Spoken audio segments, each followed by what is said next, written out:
महाराष्ट्रातील सर्व अभ्यास करत असलेल्या विद्यार्थ्यांचं CST लॉन्चपॅडच्या यूट्यूब चॅनलमध्ये पुन्हा एकदा मी मनापासून स्वागत करतो. तर आजचं आपलं सेशन खास तुम्ही थंबनेलवरती वाचलेलंच आहे की जे महापारेषणची भरती रद्द झाली असं नोटिफिकेशन आला होता आणि तुम्हाला तसा समजला होता. तर मला माझ्या पद्धतीने काय त्याच्यात सांगायचं होतं ते तुम्हाला ऑलरेडी मी सांगितलेलं होतं आणि तुम्हाला सांगितलं होतं की पॅनिक होण्यासारखं काही नाही आहे, पण तरी कसं आहे प्रत्येकाला पटणारच एखादी गोष्ट त्याचं काही गरजेचं नसतं. तर त्याच संदर्भात आज पुन्हा एक नवीन नोटिफिकेशन आलेलं आहे, तेही 19 तारखेला म्हणजेच आज 19 जूनला. कशाच्या संदर्भात? तीच जे भरती कॅन्सल असं नोटिफिकेशन आला होता या 4-5 दिवसाच्या अगोदर, त्याच्या संदर्भामध्ये आज पुन्हा डबल नोटिफिकेशन आलेलं आहे. नवीन सब्जेक्ट घेऊन म्हणण्यापेक्षा त्याचंच क्लॅरिफिकेशन देण्याकरता तुम्हाला, कारण एवढा पॅनिकनेस म्हणजे एवढे सर्व घाबरलेल्या परिस्थितीमध्ये त्याच कारणाने डिपार्टमेंटने काय केलं की एक नवीन नोटिफिकेशन दिलं. आता नेमकं याच्यामध्ये काय लिहिलं आहे ते आपण बघून घेऊ पहिले, मग त्याच्यानंतर मला जे काही बोलायचं आहे मी त्याच्यानंतर बोलतो. आणि पुन्हा एक तुम्हाला थोडीशी माहिती देऊन ठेवून देतो की बघा, आता आज 19 तारीख आहे. 19 तारखेला महापारेषणचं दिलं आणि उद्या महावितरणची म्हणजे 20 तारखेला महावितरणची डेट संपणार आहे फॉर्म भरण्याची, 20 तारीख. मी तुम्हाला सांगितलं होतं की त्याची पण डेट वाढू शकते आणि तुम्हाला मे बी होऊ शकते हा व्हिडिओ अपलोड होतपर्यंत किंवा झाल्यानंतर काही क्षणामध्ये किंवा 20 तारखेला तुम्हाला एक नवीन नोटिफिकेशन महावितरणचं पण बघायला मिळणार. आता त्या नोटिफिकेशनमध्ये काय लिहिलेलं राहणार त्याच्यावरती डिपेंड करते की आपण समोर पाऊल काय उचलणार. मी तुम्हाला सांगितलं कोणतीही गोष्ट, प्रत्येक गोष्ट वेळेवर झालेली व्यवस्थित असते कोणती, आणि प्रत्येकच वेळेस आपल्या मनासारखंच सर्व काही घडणार असं कधीच नसतं. म्हणजे आपण एखादी गोष्टीचा विचार केला तशीच होणार अशातला भाग नाही. मला मान्य आहे, मला दिसत आहे परीक्षा समोर चालली, ठीक आहे, पण जर रोखता आलं असतं तर ठीक, नाही आला तर मग आपल्याला त्याला ॲक्सेप्ट करावं लागतं, ठीक आहे. आता सध्यापुरतं पहिले आपण बघून घेऊ की नेमकं अपडेट काय, मग मी पुन्हा तुमच्याशी याच संदर्भामध्ये थोडंसं स्पष्टीकरण देतो मी माझ्या पद्धतीने, ठीक आहे. आता हा आजचा जो नोटीस होता तो होता भरती रद्द झाली असं जे याच्यापूर्वी लिहिलं होतं, म्हणजे किती तारखेला, 14 तारखेला जे नोटिफिकेशन आलं त्याच्याबद्दल क्लॅरिफिकेशन आहे. कारण की त्यांना पण दिसत आहे की सर्वत्र माहोल तणावाचा तयार झालेला आहे, म्हणजे भीतीचं वातावरण तयार झालेलं आहे आणि ते झालेलंच आहे म्हणू शकतो. कारण तुम्ही समजूनच बऱ्याच जणांनी तसं घेतलं.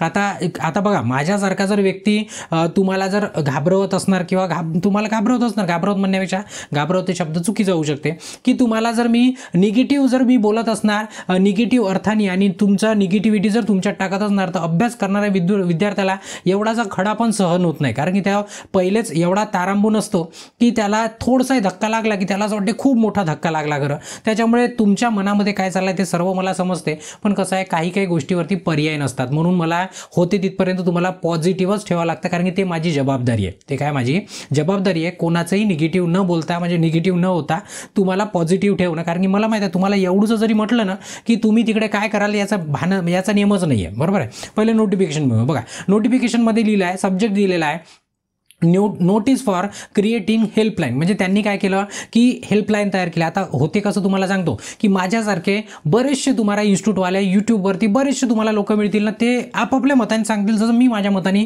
सांगत आहेत. मग आता काय माझा बाप बसला आहे तिथे किंवा माझा सासरा बसला आहे का तिथे की मला सर्वच माहीत आहे? नाही, त्याच्या डिपार्टमेंटच्या आतमध्ये काय चाललं आहे, त्या डिपार्टमेंट काय बोलतं ते महत्त्वाचं आहे मी बोलण्यापेक्षा. तर मग त्यांनी काय केलं की त्यांचं सरळ म्हणजे सरळ याच्यातनं त्यांचं तात्पर्य असं आहे की तुम्ही याला त्याला विचारण्यापेक्षा तुम्ही सरळ आम्हाला विचारा की का बरं कॅन्सल झाली, नेमकं का बरं. म्हणजे तुम्हाला सरळ एक हेल्पलाईन तयार करून दिली. आणि मी पूर्वीपासून सांगतो की त्याच्या मागे लागण्यापेक्षा तुम्ही सरळ डिपार्टमेंटला विचारा. तुम्हाला आता ऑप्शन क्रिएट करून दिलेला आहे डिपार्टमेंटला. आता हेल्पलाईन तुम्ही म्हणाल सर किती जण फोन लावणार, तो फोन तर एंगेज राहीलच, पण कधी ना कधी तुमचा पण लागणार. म्हणजे तुमच्या मनातले प्रश्न मी काय बोलतो त्याच्यापेक्षा महत्त्वाचं आहे की डिपार्टमेंट काय बोलतं, ठीक आहे, समोर पहिले. आता त्यांनी हेल्पलाईन नंबर क्रिएट केली आहे रिगार्डिंग कॅन्सलेशन. कशाच्या संदर्भामध्ये? फक्त कॅन्सलेशनच्या संदर्भात तुमचे जे प्रश्न आहेत ते सोडवण्याकरता. समोर बघू, आप recruitment post various post and advertisement of various post in MSETCL, ठीक आहे. आपल्या कंपनीचं पत्र आहे महाट्रान्सकोचं,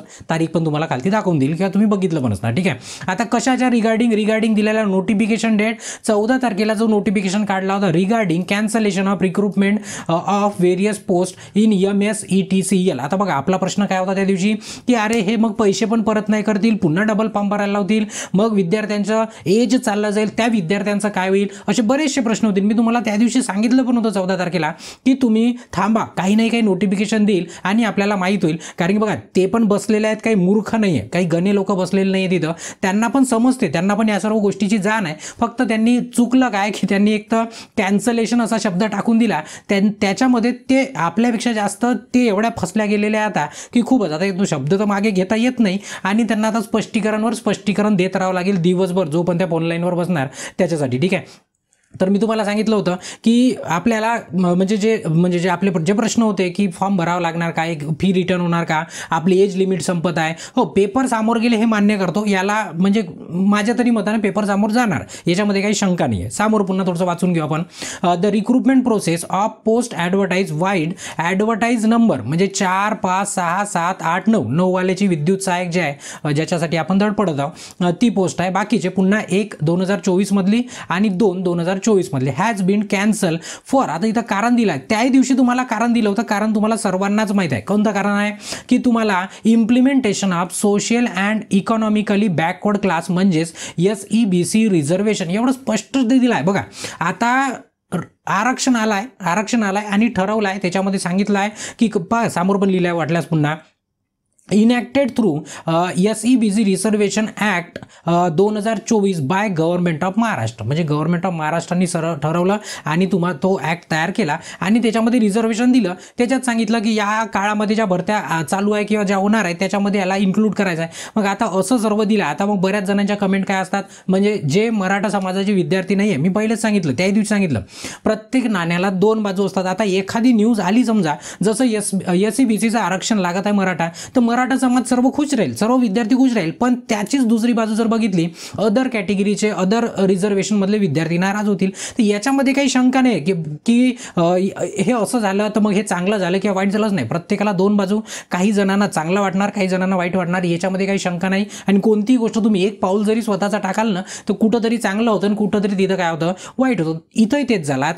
आता बघा सर्व जे आता मी कमेंट, बऱ्याच विद्यार्थ्यांच्या कमेंट पण आहे. काय कमेंट आहे की सर त्यांच्या करताना आमचं नुकसान होतं. हो, मान्य करतो, दिसत आहे मला. पण आता कसं आहे की त्यांनाही रिझर्वेशनची गरज होती, त्यांनी ते मिळवून घेतलं आणि आपल्याला काही जणांना ऑलरेडी रिझर्वेशन आहे, तर मग आता त्यांना रिझर्वेशन मिळालं तर त्यांनाही त्या रिझर्वेशनचा फायदा व्हायला पाहिजे, म्हणून हे सर्व खटाटोप चाललेलं आहे. तिकडे तुम्हाला बाकीचं तर दिसत आहे, बाकी सर्व मला काही सांगायची गरज नाही ना, किंवा मला स्पष्टीकरण द्यायची गरज नाही. म्हणजे मी काही सरकारचा माणूस नाही, डिपार्टमेंटचा पण माणूस नाही, मी तुमच्यातलाच आहे. फक्त मी माझा विचार तुमच्याशी शेअर करण्याचा प्रयत्न करतो. बघा प्रत्येकाला अधिकार आहे, संविधानात आपल्याला दिलेला आहे, तो अधिकार प्रत्येकाला मिळाला पाहिजे. आता यांना रिझर्वेशन मिळालं, मग रिझर्वेशन मिळालं तर यांना मग तिथे जागा पण मिळाल्या पाहिजे.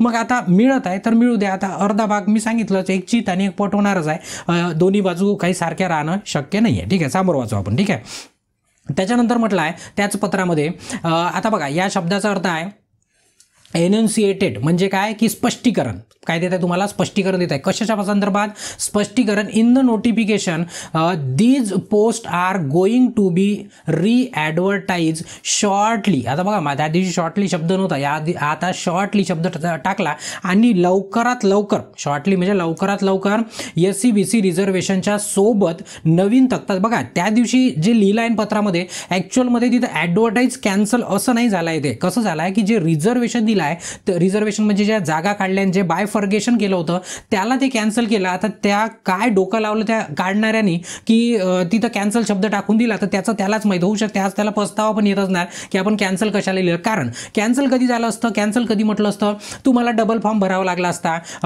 कोणाची तुमचा एज बार झाला असता, बरोबर आहे, पुन्हा काही जणांचं म्हणजे भरलेलं वाया गेलं असतं तर म्हटलं असतं कॅन्सल. पण इथं समोरच्या सेंटेन्समध्ये काय म्हटलं बघा, the candidate who have applied for the post advertise earlier will not. बघा लक्ष द्या, काळजीपूर्वक आहे का, कारण बऱ्याच जणांचं कसं असतं, ते गुडघ्याला बाशिंग बांधून असतात, म्हणजे एकदम घाई असते त्यांना लग्नाची. तर ते घाईवाल्यांसाठी मी तयार झालेलो नाही आणि तुम्ही माझ्यासाठी तयार नाही झाले. मला संयमी विद्यार्थी पाहिजे, ज्याच्याजवळ संयम आहे, थोडासा ऐकायचा, थोडासा धीर ठेवायचा, त्याच्यासाठी आपलं सर्व काही असतं, बरोबर आहे. बघा इथं लिहिलेलं आहे, earlier will not require to pay application examination fee again. बघा म्हणजे इथं स्पष्टपणे लिहिलेलं आहे की तुम्हाला ज्यांनी ऑलरेडी फॉर्म भरलेला आहे त्यांना काही गरज नाही आहे डबल अप्लिकेशन फी पे करायची किंवा एक्झाम फी पे करायची गरज नाही. त्याचा आपला मुद्दा होता. म्हणजे याचा अर्थ की आपली अप्लिकेशन जशाच तशी आहे, जशा आपली अप्लिकेशन काय जशाच तशी. Against the post that will be advertise, म्हणजे ज्याच्या अगेन्स्टमध्ये तुम्ही अप्लिकेशन केली आहे तिथे तुम्हाला पुन्हा डबल फॉर्म भरायची गरज नाही. आणि दुसरं कारण आपल्या मनामध्ये प्रश्न होताच ना की डबल फॉर्म भरायला लावतील का, आपल्याला भरायची गरज नाही आणि एक्झाम फी पण डबल भरायची आपल्याला गरज नाही. हां, ही गोष्ट पक्की आहे की त्यांनी लवकरात लवकर काढायला पाहिजे. नाही काढलं तर मग त्यांना म्हणू शकतो आपण की तुम्ही आहे आणि आम्ही आहे. मी सांगतोच तुम्हाला पुन्हा सांगितलं, पुन्हा एक सेंटेन्स पहिले वाचून घेतो समोर. त्याच्यानंतर टू असिस्ट द कॅन्डिडेट. बघा कॅन्डिडेटला असिस्ट करायसाठी त्यांनी स्पेशल हेल्पलाईन तयार केली. कारण 17 जण 17 पद्धतीने सांगतात तर मग ते एका पोराचं डोकं 17 वेळा फिरतं. मग 17 वेळा फिरलं तर विचार करा किती डिग्रीने ते फिरू शकते, बरोबर आहे की नाही. म्हणून त्यांनी काय केलं डिपार्टमेंटनी, special helpline is created where they clarify their queries and doubt. म्हणजे तुम्हाला जर काही क्वेरीज असतील, शंका कुशंका आशंका असतील तर सरळ 10 ते 6 मोबाईल घेऊन बसा. कोणाच्याच नादी नका लागू, माझ्या नादी नका लागू. सरळ तुम्ही डिपार्टमेंटला विचारा की बाबा हे काय खेळ चाललाय ना, किती दिवसामध्ये आमची ॲडव्हर्टाईज येईल. तुम्ही सरळ त्यांना विचारू शकता, बरोबर आहे. वाटल्यास रेकॉर्डिंग करून ठेवा, मग आपण पुन्हा आपल्याला भांडायला कामी येईल, बरोबर आहे. तर असं इथं लिहिलेलं. आता बघा आता मी हे झालं आणि हे आजचीच नोटिफिकेशन होती. आता एवढं ते तुम्हाला एक्सप्लेन करून सांगितलं. तर ज्यांना काही होती ते पुन्हा म्हणतील का सर 2 मिनिटच तुम्ही एवढा वेळ लावला. कारण की कसं आहे असं म्हणणाऱ्यांनी मला म्हणणं एकच राहते की तुम्ही उभे व्हा, तुम्ही पण आपलं सेशन बनवा, अपलोड करा, म्हणजे समजेल मला की नेमकं सेशन घ्यायचं कसं, बरोबर आहे. बरं ते मूर्खांना सोडून देऊ, आपण पहिले मुद्द्याची बोलू. आता बघा मी तुम्हाला सुरुवातीला सांगितलं की आता 19च्या नंतर 20 तारीख महावितरणची लास्ट आहे आणि त्याच्यामध्ये तुम्हाला ते डेट संपणार आहे. आणि मी तुम्हाला दिलं पण होतं की ते डेट पण वाढणार. बघा पुन्हा एकदा सांगतो, माझं कोणी नाही, माझा अंदाज सांगतो तुम्हाला, ठीक आहे. कारण हे रिझर्वेशनचा प्रॉब्लेम तिथे पण आहे. तर आता पुन्हा तुम्हाला येत्या 1 ते 2 दिवसामध्ये महावितरणकडून पुन्हा एक नवीन नोटिफिकेशन मिळू शकते. आता त्यांनी पण कॅन्सल लिहिते का, मला तर वाटत नाही का त्यांनी कॅन्सल लिहिणार बा म्हणून, पण त्यांनी नक्की तुम्हाला एक नोटिफिकेशन देऊ शकते की आम्हाला रिझर्वेशन द्यायचं आहे, रिझर्वेशनसाठी SEBCचं ॲड करायचं आहे. त्याच्यासाठी आम्ही काय करू की नवीन रिझर्वेशनचा तुम्हाला तक्ता देऊ, किती पोस्ट आहे काय. तर मग पुन्हा वाटल्यास असं काहीतरी ते बोलतील. आता काही मी सांगितलं नाही त्यांना, त्यांनी पण मला नाही सांगितलं, फक्त तुम्हाला सांगत आहोत. मग ते काय करणार किंवा काय नोटिफिकेशन देईल त्याच्यावर डिपेंड करते की आपण समोर काय करायचं. बघा मी तुम्हाला जरी शांत दिसत असलो तरी मी शांतने बॅकग्राऊंडमध्ये मला जे करायचं आहे माझं चाललेलं आहे. आणि जसं ते नोटिफिकेशन येईल दुसरं, म्हणजे आपल्याला दोन्ही एक्झामला टार्गेट पकडून जे ॲक्शन घ्यायचे ते ॲक्शन घेता येईल. मग मी तुम्हाला सांगतो की नेमकं आपण काय करायला पाहिजे, मी माझ्या परीने काय करू शकतो, तुम्हाला तुमच्या परीने काय करायचं. कारण बघा कसं आहे की आता लढाई तुमची ॲक्च्युअल लढाई तुमची आहे. आमच्यासारखे तुम्हाला मार्गदर्शन करू शकतात आणि तुमच्या पुढे राहू शकतात, पण आम्ही जेव्हा पुढे झालो तेव्हा आमच्या पाठीमागे पण तुमच्यासारखे विद्यार्थी असले पाहिजे. कारण लढाई कोणाची आहे, लढाई कोणाची आहे, तुमची. तर तुम्ही असणं खूप गरजेचं आहे. तर मग मी तुम्हाला सांगतो की कशी बघा प्रत्येकच लढाई रस्त्यावरच उतरून होणार अशातला भाग नाही. प्रत्येक लढाईचे प्रकार असतात. आता ते वेळेनुसार ठरवायचं असतं की लढाई कशी करायची आणि काय करायचे. आता याच्यामध्ये तुम्हाला सर्व क्लिअर झालं की नेमकं काय झालं आणि काय होणार आहे. आता पुन्हा तुम्हाला मी तेच बोलील जे त्या दिवशी पण बोललो, आजही बोललो. माझं काम आहे, कारण मी माझं शब्द ऐकणारे बरेचसे विद्यार्थी आहे की तुम्ही अभ्यास करत राहा निरंतर, तुम्ही डिस्टर्ब होऊ नका. आणि माझ्यासारख्याचं तरी काम आहे की तुम्हाला पॉझिटिव्ह ठेवू नका. आणि सर्वात मोठी जबाबदारी काय बघा, निगेटिव्ह करणं मी एका सेकंदात करून देऊ शकतो तुम्हाला निगेटिव्ह, पण पॉझिटिव्ह ठेवणं खूप कठीण काम आहे. पण कसं आहे काही विद्यार्थ्यांना पचत नाही. मग त्यांच्या बऱ्याचशा कमेंट असतात की सर तुम्ही अभ्यासच करा म्हणता, इकडे भरती कॅन्सल झाली, आमचं आयुष्य. अरे बघा आम्ही म्हणजे आता आम्ही नाही, मीच सांगतो माझं, मी काही मूर्ख नाही आहे किंवा मला काही दिसत नाही अशातला भाग नाही. माझ्याशी बरेचसे विद्यार्थी कनेक्ट आहे, भेटतात, बोलतात, सर्वच गोष्टी मला सर्वांचं कळते.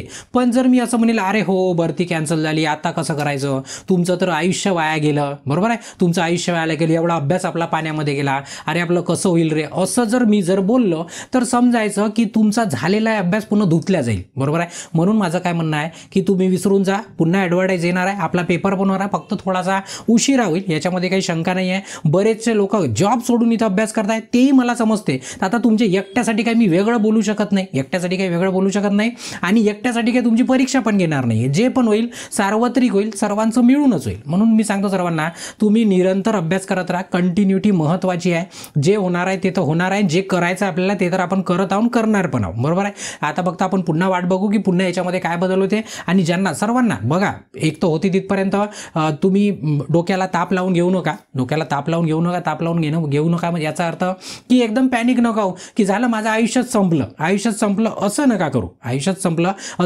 आयुष्य सुरू होत आहे आत्ता, आपलं आयुष्य आत्ता सुरू होत आहे. तर मग तुम्हाला अभ्यास पण सुरूच ठेवावा लागेल, एवढं लक्षामध्ये ठेवा. आणि ते तुमच्या, आता पुन्हा जास्त बोलत नाही कारण की बऱ्याच जणांच्या कमेंट आहे, बऱ्याच जणांना बरेचसे उत्तर द्यायचे आहे मला, पण आता तेवढे सारे उत्तर मी देणार नाही. फक्त एवढं लक्षात ठेवा की ज्यांना डाऊट आहे त्यांनी काय करा, या हेल्पलाईनवरती फोन करा आणि त्यांना विचारण्यापेक्षा स्वतःच ऐका आणि स्वतःच निर्णय घ्या. आणि निर्णय त्याच्यामध्ये तुमचा पॉझिटिव्ह असला पाहिजे, असं माझं म्हणणं आहे. ठीक आहे, आता त्यांच्यापर्यंत आपला आवाज पोहोचलेला आहे की आता तेव्हाच त्यांनी नोटिफिकेशन काढलं ना, तर आवाज पोहोचला असणार म्हणूनच, बरोबर आहे. पुन्हा एक नवीन नोटिफिकेशन येणार महावितरणची, तेव्हा मग आपण बघू की आपण काय करायचं. फक्त कसं आहे, ते करत असताना तुमचा त्याच्यामध्ये साथ असला पाहिजे, ते गरजेचं आहे. ठीक आहे, मला माझ्या पद्धतीने काय करायचं मी करणारच आहे, ते तुम्हाला सांगितलंच आहे.